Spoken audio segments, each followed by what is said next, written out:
কুমড়ো শাক বাটা আপনারা অনেকেই খেয়েছেন। আজকে আমি বানাবো কুমড়ো শাক বাটা। এগুলো আমার বাগানেই হয়েছিল, তাই পাতাগুলো উঠিয়ে নিয়ে এলাম টাটকা টাটকা দেখে। তো প্রথমে আমি পাতাগুলো একটু কেটে নিই। পাতাগুলো একদম পরিষ্কার আছে, কেন কি আমাদের এদিকে রোজ বৃষ্টি হচ্ছে, তো পাতার মধ্যে কোনো রকম নোংরা নেই। তবে জানেন তো ডাঁটাগুলো খুব কচি, এই ডাঁটাগুলো আমি ছোট ছোট একদম টুকরো করে দিয়ে দেবো, তাহলে খুব ভালো হবে। রেশাগুলো আমি মধ্যেখান থেকে একটু ছাড়িয়ে নেব। এই যে দেখছেন, এমনি করে ছোট ছোট টুকরো করে নিয়েছি, রেশাগুলো আমি ছাড়িয়ে নিয়েছি। আর পাতাগুলো একটু বড় বড় টুকরো করে নিলাম, কেন কি এগুলো পিষতেই হবে। তো আবার আমি ডাঁটার এইরকমভাবে রেশাগুলো বার করে নেব। এই ডাঁটারও বার করে নিলাম। আপনারা চাইলে ডাঁটাটা নাও দিতে পারেন, কিন্তু ডাঁটাটা দিয়ে দেখবেন ভীষণ ভালো হয়। তো এভাবেই পাতাগুলো আমি সব টুকরো করে নিই। পাতাগুলো টুকরো করতে তো সময় লাগবে, আর হাতে করে এমনি একটু করে নিলাম, ব্যাস। এগুলো আমি এক এক করে সব করে নেব। এই একইভাবে কিন্তু রেশাটা আমি বার করে নেব। কুমড়ো পাতা দিয়ে চিংড়ি মাছ কত ভাল লাগে না, দারুণ লাগে। এটা আমি বার করে নিই। আর এই যে ডাঁটাগুলো আছে না, এগুলো খুব কচি ডাঁটা, একদম কচি। তো এগুলো আমি কি করব, কাঁচি করে ছোট ছোট টুকরো করে নেব। প্রথমে রেশাটা একটু বার করে নিতে হবে, নয়তো না পেশা যাবে না। এই যে দেখুন, রেশাটা আমি বার করে নিলাম। তো চলুন বন্ধুরা, এগুলো কেটে নিয়ে তারপরে ফিরে আসছি। তো দেখুন আমার কাটা হয়ে গেছে, আর এই রসুনটা পুরোটাই আমি দেব। তো রসুনটা আগে আমি ছাড়িনি, তার আগে দেব কাঁচা লঙ্কা। তবে এই যে কাঁচা লঙ্কাগুলো না একদম ঝাল নেই, কিন্তু টেস্ট আছে, জানেন, একটা গন্ধ আছে। আর রসুনগুলো আমার ছাড়ানো হয়ে গেছে, পুরো একটা গোটা রসুন দিলাম। আর এই যে দেখুন, এগুলো আমি চলুন জল দিয়ে ধুইনি। তো বন্ধুরা, এগুলো জল দিয়ে ধোয়া হয়ে গেছে। আর সাথে নিয়ে নিলাম কুমড়ো ফুলেরই দুটো ফুল। আর এই যে লঙ্কাগুলো দেখছেন, এগুলো মশালার লঙ্কা, একবার মেলার থেকে কিনেছিলাম। ভেতরে দেখুন মশলা ভরা আছে, নুন আছে, নানা রকম মশলা আছে। এগুলো ভাজা খেতে যা ভাল লাগে না, তাও আবার পান্তা ভাতের সাথে, এমনিও ভাল লাগে। তো আমার ভাজা হয়ে গেছে, এগুলো উঠিয়ে রাখি। খুবই সুন্দর, মানে লঙ্কার ভেতরে নুন আছে, নানা রকম মশলা আছে, কী মশলা আছে আমি বলতে পারবো না, কিন্তু খেতে ভীষণ ভাল লাগে। এখানে প্রায় 2.5 চামচের মতন আমি দিলাম কালো জিরে। কালো জিরে অবশ্যই একটু বেশি করে দেবেন। দিয়ে দিলাম রসুন আর কাঁচা লঙ্কা। এগুলো একটু ভালো করে ভেজে নিতে হবে, হালকা লাল লাল হলেই কিন্তু হয়ে যাবে। এরপরে আমি কুমড়ো শাকটা দিয়ে দেবো। দুটো ফুলও ফুটেছিল জানেন, তো দুটো ফুলের আর কি বড়া বানাবো, সেই জন্য শাকের সাথেই দিয়ে দিলাম। দিয়ে দিলাম নুন, আর দিয়ে খুব সামান্য দিলাম হলুদ।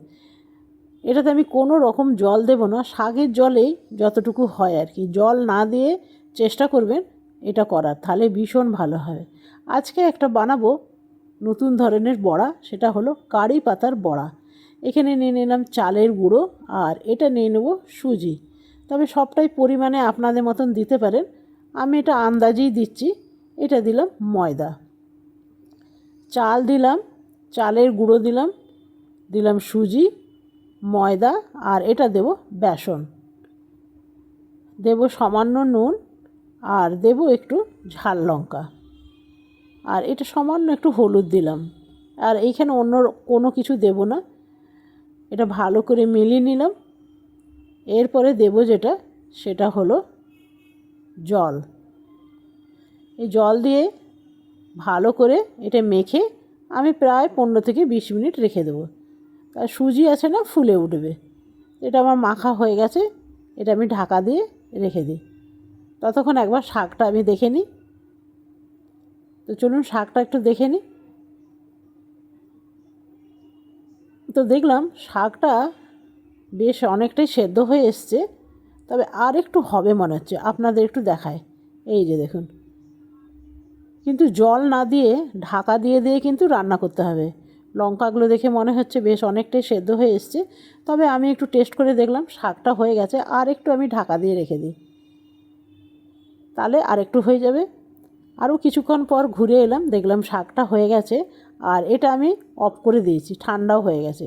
এরপরে আপনারা চাইলে শিলেও পিষে নিতে পারবেন, আর মিক্সিতেও পিষে নিতে পারবেন, তবে আমি মিক্সিতেই করে নিচ্ছি, একসাথে সবগুলো হয়ে যাবে।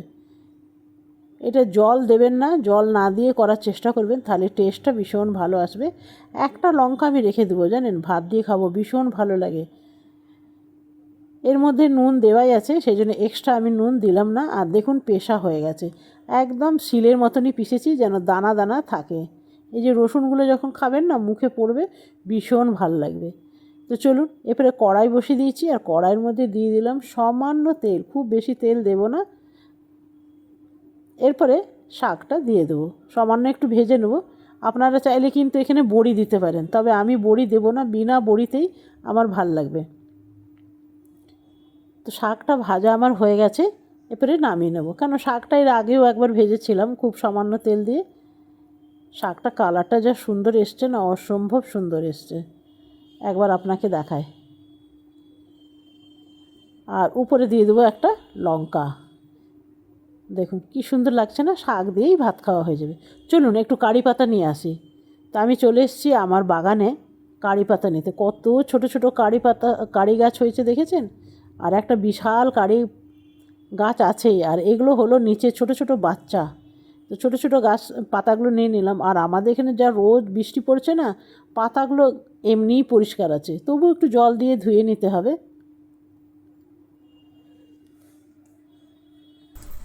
দেখুন, এ সারাদিনে অনেকবার খায়, দেখছেন। কারি পাতাগুলো খুব ভালো করে জল দিয়ে ধুয়ে নিয়েছি, জলটা হাতে করে একটু ঝেড়ে নিলাম। আর এটা বেশ বসে গেছে, আমাকে ঘন হয়ে গেছে জানেন, আর একটু জল দিতে হবে।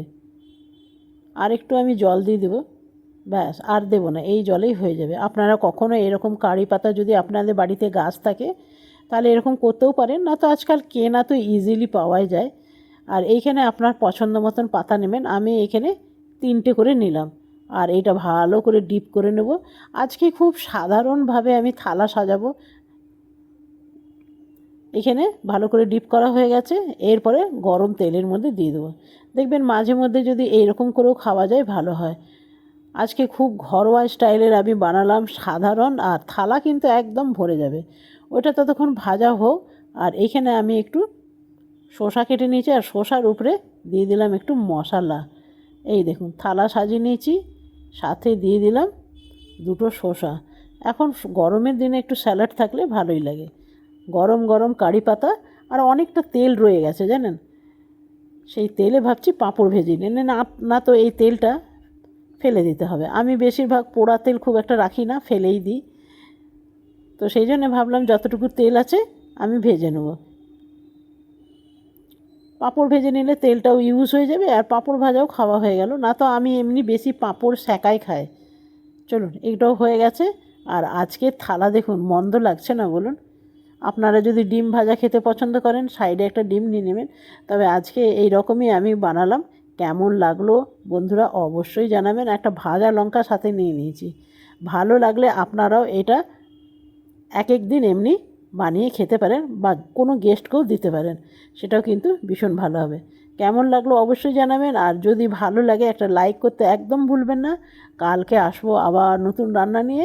আপনারা সকলে ভালো থাকবেন, সুস্থ থাকবেন। ধন্যবাদ।